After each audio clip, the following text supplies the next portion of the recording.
গল্পের একদম শুরুতেই আমরা দেখি ডাক্তার সুজন একটা ভয়ঙ্কর শিকারী হাঙরকে নিয়ে এক্সপেরিমেন্ট করছে। এই হাঙরের মাথায় সে একটা বিশেষ ডিভাইস বসাতে চায়, কিন্তু সুজনের ধারণা ছিল না বিপদের সামান্য আভাস পেলেই হাঙরটা জেগে উঠতে পারে। ভাগ্য ভালো, ঠিক সেই মুহূর্তে হাঙরটা আবার অচেতন হয়ে যায়। সুযোগটা হাতছাড়া না করে সুজন দ্রুত তার মাথায় ডিভাইসটা ফিট করে। তারপর ইমেজিং সিস্টেমের সাহায্যে প্রায় 10 মিটার লম্বা একটা সুচ হাঙরের ব্রেনে ঢুকিয়ে দেয়। বাইরে থেকে হাঙরটা অচেতন মনে হলেও ভেতরে সে প্রচন্ড ব্যথা অনুভব করছিল। কিছুক্ষণ পর সুজন হাঙরের মস্তিষ্ক থেকে মোল প্রোটিন বের করে নেয়। এরপর সেই প্রোটিন আলজাইমার রোগীদের ক্ষতিগ্রস্ত ব্রেন সেলের সাথে মিশিয়ে দেওয়া হয়। এখন সবাই স্ক্রিনের দিকে তাকিয়ে থাকে, কারণ যদি এই এক্সপেরিমেন্ট সফল হয় তাহলে লাখ লাখ রোগী নতুন জীবন পেতে পারে, আর এই টিমের জন্য আসবে বিশাল লাভ। ঠিক সেই সময় প্রোটিন আর ব্রেন সেলের মধ্যে রিয়াকশন শুরু হয়, আর যেসব সেল ড্যামেজ হয়ে গিয়েছিল সেগুলো ধীরে ধীরে আবার জীবিত হতে থাকে। এই মুহূর্তটাই প্রমাণ করে দেয় তাদের রিসার্চ সত্যি সত্যি সফল হয়েছে। সাফল্যের উত্তেজনায় একজন সায়েন্টিস্ট সাথে সাথে সিগারেট ধরিয়ে ফেলে, কিন্তু বিপদটা আসে এখানেই। সে একদম নিশ্চিন্ত হয়ে হাঙরের কাছে চলে যায়, আর ঠিক তখনই সিগারেটের গন্ধ পেতেই হাঙরটা হঠাৎ জেগে ওঠে। 1 সেকেন্ডের মধ্যে সে লোকটার উপর ঝাঁপিয়ে পড়ে, আর সবার চোখের সামনে তার একটা হাত মুহূর্তে শরীর থেকে আলাদা হয়ে যায়। চারদিকে আতঙ্ক ছড়িয়ে পড়ে, কারণ হাঙরটা এখন পুরোপুরি বেকাবু। এদিকে হাঙরকে থামাতে কার্টার দ্রুত গ্লাস ভেঙে হারপুন গান বের করে নেয়, আর সুজন বুঝে যায় এত কষ্টে পাওয়া এই রিসার্চ রেজাল্ট নষ্ট হলে সব শেষ। তাই সে একটুও দেরি না করে সুইচ অন করে, তারপর হাঙরটাকে আবার গভীর পানিতে ছেড়ে দেয়। গল্পটা এখানেই আরো ভয়ঙ্কর হয়ে ওঠে, কারণ কেউ বুঝতেই পারেনি তারা কত বড় একটা ভুল করে ফেলেছে। ঘটনার পরপরই কার্টার টাওয়ারে যোগাযোগ করে কাছের মেডিকেল টিমকে ডাকায়, কারণ সবকিছুই ঘটেছিল গভীর সমুদ্রে বানানো সেই রিসার্চ সেন্টারের ভেতরে। বাইরে তখন ভয়ানক ঝড়, আর সবাই প্রথমবার প্রকৃতির আসল রূপ চোখের সামনে দেখে। এদিকে অতিরিক্ত রক্তক্ষরণে আহত সায়েন্টিস্টটার অবস্থা দ্রুত খারাপ হতে থাকে, কিন্তু আবহাওয়া এতটাই বাজে ছিল যে হেলিকপ্টার ল্যান্ড করতে পারছিল না। তাই স্টিলের কেবলের সাহায্যে তাকে ঝুলিয়ে মেডিকেল টিমের কাছে পৌঁছানোর ব্যবস্থা করা হয়। এরপর সবাই দ্রুত বেসের দিকে রওনা দেয়, কারণ তাদের ভয় ছিল বিশাল সমুদ্রের ঢেউ যে কোনো মুহূর্তে প্রাণঘাতী হয়ে উঠতে পারে। ভালো খবর হলো বাকিরা নিরাপদে বেসে পৌঁছে যায়, কিন্তু স্ট্রেচারে শোয়া লোকটার অবস্থা তখনও ক্রিটিক্যাল। ঠিক সেই সময় ঝড়ের ধাক্কায় ওপরে টেনে তোলার মেশিনটা হঠাৎ ফেল করে, আর 1 সেকেন্ডের মধ্যে কোনো সাপোর্ট ছাড়াই সেই লোকটা কেবল সহ সোজা শার্কের ভরা সমুদ্রে পড়ে যায়। বেসে ফিরে সবাই যা দেখে তাতে রক্ত হিম হয়ে যায়। হাঙরটা তার শক্ত চোয়ালে কেবলটা কামড়ে ধরে আছে, আর সেই কেবল ধরে সে হেলিকপ্টারটাকে যেন খেলনার মতো টানাটানি করছে। কয়েক সেকেন্ডের মধ্যেই হেলিকপ্টারটা টাওয়ারের সাথে ধাক্কা খায়, তারপর বিশাল এক বিস্ফোরণে মুহূর্তে শেষ হয়ে যায়। গাছটা এত শক্তিশালী ছিল যে বেসের কয়েকটা অংশে আগুন ছড়িয়ে পড়ে। শুধু তাই না, তাদের পুরো সার্ভেইলেন্স আর কমিউনিকেশন সিস্টেমও একদম ডাউন হয়ে যায়। সবাই যখন কন্ট্রোল প্যানেল নিয়ে ব্যস্ত, ঠিক তখনই রাসেল চোখের কোণে দেখে পানির ভেতর থেকে কিছু একটা তীব্র গতিতে তাদের দিকে আসছে। পরক্ষণে সে বুঝে যায় ওই একই হাঙর তার মুখে চাপা আহত সঙ্গীকে নিয়ে সে সোজা কাঁচের দেয়ালের দিকে ছুটে আসছে। কাছে এসেই হাঙরটা লোকটাকে পুরো শক্তিতে গ্লাসের ওপর আছড়ে মারে, আর ঠিক পরের সেকেন্ডেই কাঁচে ফাটল ধরে যায়, যেন যে কোনো সময় সব ভেঙে পড়ে যাবে। মরতে থাকা সঙ্গী আর কাছে ফাটল দেখে সবার ভেতরের ভয় আরো ঘন হয়ে যায়। তারা ঠিক সরে যেতে যাচ্ছিল, এমন সময় আরেকটা দুর্ঘটনা সবকিছু উল্টে দেয়। সমুদ্রের পানি কাঁচ ভেঙে গর্জন করতে করতে ল্যাবের ভেতরে ঢুকে পড়ে। বরফ ঠান্ডা পানি যত বেশি করে ভেতরে ঢুকছে ততই সবার বুক ধরভর করে উঠছে। এই জায়গায় 1 সেকেন্ডও থাকলে মৃত্যু নিশ্চিত, সেটা সবাই বুঝে যায়। যান বাঁচাতে তারা দৌড়ে গিয়ে একটা সিক্রেট গেটের ভেতর ঢুকে পড়ে, কিন্তু বিপদ এখানেই থামে না। পানির চাপ এত ভয়ঙ্কর ছিল যে গেটটা বন্ধ করাই প্রায় অসম্ভব হয়ে যায়। কয়েকজন মিলে সর্বশক্তি দিয়ে ঠেলে টেনে শেষ পর্যন্ত কোনোভাবে গেটটা লক করে দেয়। এই মুহূর্তে অন্তত তারা বেঁচে আছে, কিন্তু আসল সমস্যা এখন শুরু। এত বড় ব্লাস্ট, তার উপর ল্যাব ডুবে যাচ্ছে। এখন প্রশ্ন একটাই, এই ডিপ সি রিসার্চ বেস থেকে তারা বের হবে কিভাবে? ওপরের দিকে ওঠার যে একমাত্র সিঁড়ি ছিল সেটাও পানির নিচে হারিয়ে গেছে, আর সবার মাথায় আরেকটা আতঙ্ক ঘুরছে, এই দরজার ওপারে কি বিশাল কোনো হাঙর ওত পেতে আছে? কারণ আজ যে হাঙরটা তারা ছাড়িয়েছে সেটা আর স্বাভাবিক থাকেনি, এখন সে শিকার করছে, আর তাদের ঘ্রাণ সে একবার পেয়ে গেছে। কোনো উপায় না দেখে সবাই মেইনটেনেন্স টানেলের দিকে ছুটে যায়। পেছন থেকে বন্যার পানি যেন জীবন্ত দানবের মতো তাদের তাড়া করে আসছে। টানেলের ভেতর দৌড়াতে দৌড়াতে তারা বুঝতে পারে একটুও থামা যাবে না। ঠিক সেই সময় তারা মেইন গেটটা খুঁজে পায়, দ্রুত সেটা খুলে দেয়। অন্তত একটা রাস্তা ক্লিয়ার হয়। কিন্তু ওপরের ফ্লোরে থাকা শেফের ভাগ্য আজ সাথে ছিল না। সে এখনো উপরে আটকে, আর নিচে যে ভয়ঙ্কর ঘটনা ঘটছে সেটা তার জন্য আরো বড় বিপদের সংকেত হয়ে দাঁড়ায়। এদিকে ওপরের ফ্লোরে শেফ একা, আর তার পেছনে নিঃশব্দে এগিয়ে আসছে একটা ছোট কিন্তু ভয়ঙ্কর হাঙর। শেফ ওটা দেখে একদম জমে যায়, মুখটা ভয়েই ফ্যাকাশে হয়ে ওঠে। সে আর পেছনে তাকায় না, শুধু প্রাণপণে দৌড়ে পালায়। দৌড়াতে দৌড়াতে শেষমেশ কিচেনে ঢুকে পড়ে। এই মুহূর্তে মনে হয় সে বেঁচে গেছে, কিন্তু শেফ কোনো রিস্ক নেয় না। সে দ্রুত পাশে পড়ে থাকা একটা প্যান তুলে নেয়, যেন দরকার হলে কিছু একটা দিয়ে আঘাত করতে পারে। এরপর সে দেখে হাঙরটা সাময়িকভাবে অন্যদিকে ঘুরে গেছে। তখনই তার হাঁপাতে থাকা বুকটা একটু শান্ত হয়, কিন্তু সে জানে এখানে বেশি সময় দাঁড়িয়ে থাকা মানে বিপদ ডেকে আনা। তাই সে কিচেনের শেলফের দিকে ওঠার চেষ্টা করে, যাতে পানির লেভেল থেকে একটু ওপরে থাকা যায়। কিন্তু শেফের ভাগ্য আজ একদমই সহায় ছিল না। সে জানতো না হাঙরটা ইতিমধ্যে একদম কাছে চলে এসেছে। ঠিক যখন সে উপরে উঠে যেতে চলেছে, তখনই তার পোষা টিয়া পাখিটা সামনে এসে পড়ে। শেফ ভয় পেয়ে যায়, হাতটা পিছলে যায়, আর সে আবার নিচে পড়ে যায়। তবুও সে হাল ছাড়ে না। শেফ টিয়াটাকে ফেলে যেতে পারে না, তাকে নিয়েই উপরে উঠতে চায়। সে হাত বাড়িয়ে টিয়াকে ডাকতেই পরিস্থিতি আরো খারাপ হয়ে যায়। হাঙরটা হঠাৎ করে শেলফে জ্বলে ধাক্কা মারে। সেই ধাক্কায় শেলফ কেঁপে ওঠে, আর শেফ সোজা পানিতে ছিটকে পড়ে। এটা একেবারে প্রাণঘাতী মুহূর্ত, কারণ পানিতে পড়লেই হাঙরের সামনে সে একদম অসহায়। তখনই তার চোখে পড়ে কাছেই একটা ওভেন। বাঁচার জন্য সে দ্রুত সাঁতরে ওভেনের দিকে যায়, আর হাঙর পৌঁছানোর ঠিক আগ মুহূর্তে ওভেনের ভেতরে ঢুকে পড়ে। কিন্তু বিপদ এখানেও থামে না। হাঙরের ধাক্কায় ওভেনটা হঠাৎ অন হয়ে যায়, আর ভেতরে থাকা দাহ্য গ্যাস চারদিকে ছড়িয়ে পড়তে থাকে। শেফ বুঝে যায় এখন যদি বেরও হয় আগুনে পুড়ে মরতে হবে। বাঁচার শেষ চেষ্টা হিসেবে সে একটা কুড়াল দিয়ে ওপরের দিকে আঘাত করতে শুরু করে, যেন কোনোভাবে বের হওয়ার পথ তৈরি করা যায়। শেফ যখন কুড়াল দিয়ে একটা ছিদ্র করতে পারে, ঠিক তখনই সে দ্রুত ওভেনের উপর উঠে যায়। তারপর কোনো চিন্তা না করে সোজা লাফ দিয়ে পানিতে নামে, একদম হাঙরের পেছনে। শব্দ পেয়েই হাঙর ঘুরে তার দিকে আসে, আর ঠিক সেই মুহূর্তে শেফ পকেট থেকে লাইটার বের করে ওভেনের দিকেই ছুঁড়ে মারে। পরের সেকেন্ডেই বিশাল এক বিস্ফোরণ হয়, আর ওই ছোট হাঙরটা সেখানেই শেষ হয়ে যায়। একটা হাঙর মরল, কিন্তু বিস্ফোরণের ধাক্কা সবার মাথায় আরো বড় প্রশ্ন তুলে দেয়। একটা সাধারণ সামুদ্রিক প্রাণীর ভেতরে মানুষের উপর আক্রমণ করার এমন বুদ্ধি এলো কিভাবে? সে কেন নিজের শিকারকে কাঁচ ভাঙার অস্ত্রের মতো ব্যবহার করলো? ঠিক তখনই ডাক্তার সুজন সত্যিটা বলে দেয়। প্রোটিন বের করার জন্য তারা হাঙরের ব্রেনে একটা ইল্লিগাল কেমিক্যাল ঢুকিয়েছিল, মানে বেআইনি রাস্তা। সেই কেমিক্যালের কারণে হাঙরের ব্রেন অস্বাভাবিকভাবে বড় হয়ে যায়, আর তার ইন্টেলিজেন্স কয়েক গুণ বেড়ে যায়। কিন্তু এই উন্নতির সাথে সাথে ভয়ঙ্কর সাইড এফেক্টও হয়। হাঙরগুলো আগের চেয়ে অনেক বেশি স্মার্ট, অনেক বেশি শক্তিশালী হয়ে গেছে। কথাটা শুনে সবাই শকড, আবার অসহায়ও। তবুও এখন বাইরে বের হওয়ার রাস্তা খুঁজতে হবে, কারণ বেসটা ধীরে ধীরে ডুবে যাচ্ছে। তারা প্রথমে সাবমারিন দিয়ে পালানোর প্ল্যান করে, কিন্তু দ্রুতই জানা যায় ছোট হাঙরটাই আগেই সাবমারিনটা ধ্বংস করে দিয়েছে। এখন হাতে থাকে মাত্র দুইটা অপশন। এক, সাঁতরে প্রথম ফ্লোরের প্ল্যাটফর্মে পৌঁছাবে, তারপর সেখান থেকে লিফটে ওপরে ওঠার চেষ্টা করবে। কিন্তু এই পথে সামান্য ভুল মানেই মৃত্যু, কারণ চারদিকে হাঙরের হুমকি। দুই অপশনই ভয়াবহ, আর এই ভয়টা টিমের ভেতরে রাগ বাড়িয়ে দেয়। ঠিক তখনই রাসেল একটা নতুন প্রস্তাব দেয়, ডাইভ করে বেরিয়ে যাওয়ার।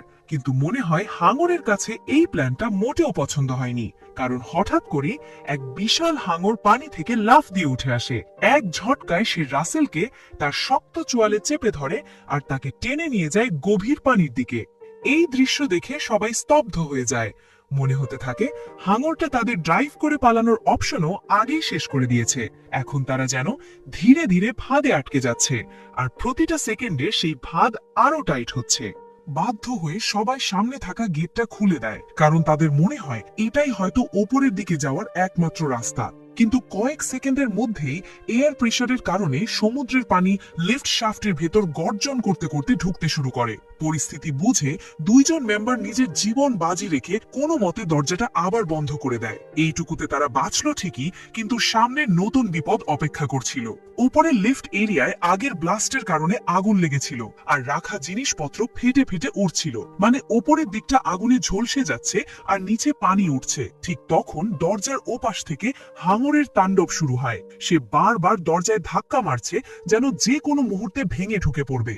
অবস্থা খারাপ দেখে কার্টার দ্রুত সিদ্ধান্ত নেয় সে বাকিদের সামনে এগোতে বলে, আর নিজে ঝুঁকি নিয়ে -1 ফ্লোরের হ্যাচ খুলবে যাতে পানির লেভেল একটু কন্ট্রোল করা যায়। কার্টারের সিদ্ধান্তটা তখন কাজে দেয়। সে হ্যাচটা খুলে দেয় আর ঠিক সময় হাঙরের একটা আক্রমণ থেকেও বেঁচে যায়। সবাই একটু স্বস্তি পায়, মনে হয় এখন হয়তো এগোনো সম্ভব। কিন্তু এই গল্পে শান্তি বেশিক্ষণ টিকে না। হঠাৎ একটা ঢিলা স্ক্রুয়ের কারণে সিঁড়ির একটা অংশ ভেঙে নিচে পড়ে যায়। সৌভাগ্যক্রমে ভাঙা অংশটা অন্য পাশে আটকে যায়, তাই পুরোটা পড়ে যায়নি। তবুও ধাক্কায় একজন টিম মেম্বার ব্যালেন্স হারিয়ে সোজা পানিতে পড়ে যায়। কার্টার সাথে সাথে নিজেকে সামলায়, মেয়েটাকে বাঁচাতে হাত বাড়ায়, কিন্তু সে মাত্র 1 সেকেন্ড দেরি করে ফেলে। আর এই 1 সেকেন্ডই সব শেষ করে দেয়। সবার চোখের সামনেই হাঙরটা সেই নারীকে ঝাঁপিয়ে ধরে। কার্টার পুরো শক্তি দিয়ে টানার চেষ্টা করে, কিন্তু হাঙর তাকে এক ঝটকায় টেনে নেয় গভীর পানির দিকে। কয়েক মুহূর্তের মধ্যেই সে ঠান্ডা সমুদ্রের পানিতে হারিয়ে যায়। এই দৃশ্য আবার সবাইকে গভীর শকে ডুবিয়ে দেয়। সবচেয়ে খারাপ ব্যাপার হলো তারা এখনো টপ ফ্লোর থেকে অনেক দূরে। উপর থেকে দরজায় ভারী ভারী ধাক্কার শব্দ আসছে। মনে হচ্ছে হাঙরটা আগেই ওপরের দিকে উঠে গেছে। সবার মুখে পরিষ্কার ভয়, কেউ কারো দিকে তাকাতেও পারছে না। ঠিক তখনই সেখানে এসে পৌঁছায় শেফ, যার নিজের বেঁচে ফেরাটা যেন এই মুহূর্তে একটা অদ্ভুত আশ্চর্য। সে সাথে সাথে একটা কাপড় শুকানোর দড়ি ছুড়ে দেয় আর সবাইকে ডুবতে ডুবতে উপরের দিকে টেনে তোলে। এইবার আর কেউ থামে না, সবাই দ্রুত সামনে এগোতে থাকে।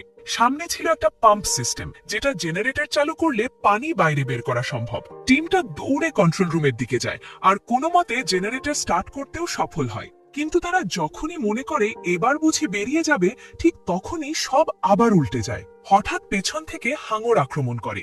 1 সেকেন্ডের ভেতরে সে কার্টারের বন্ধুকে নির্মমভাবে ছিঁড়ে ফেলে। দৃশ্যটা দেখে কার্টার পাগলের মতো মেইন গেটের দিকে সাঁতরে যায়। সে জানে এখন একটু দেরি মানেই মৃত্যু।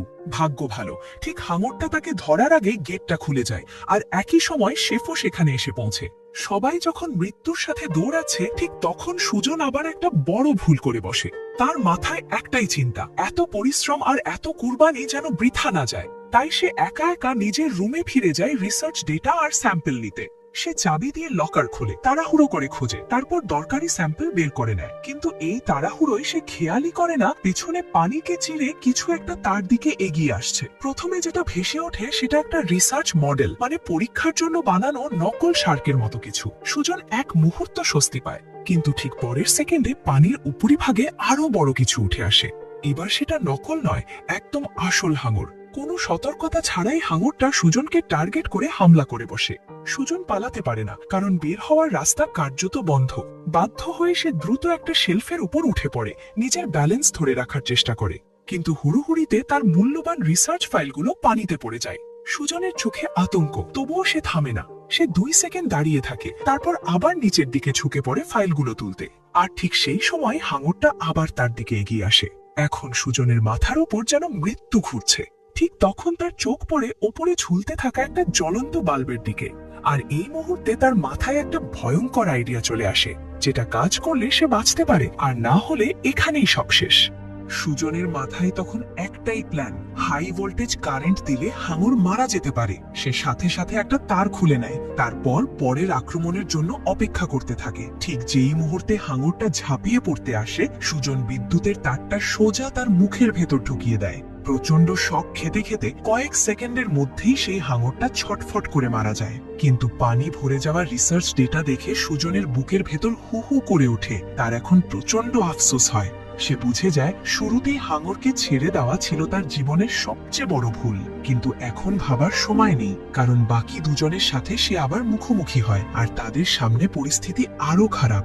হাঙরের হামলায় কার্টার আর সুজনের সরাসরি বেরিয়ে যাওয়ার প্ল্যান ভেস্তে যায়। এখন বাঁচার একটাই রাস্তা, ইমার্জেন্সি এক্সিট।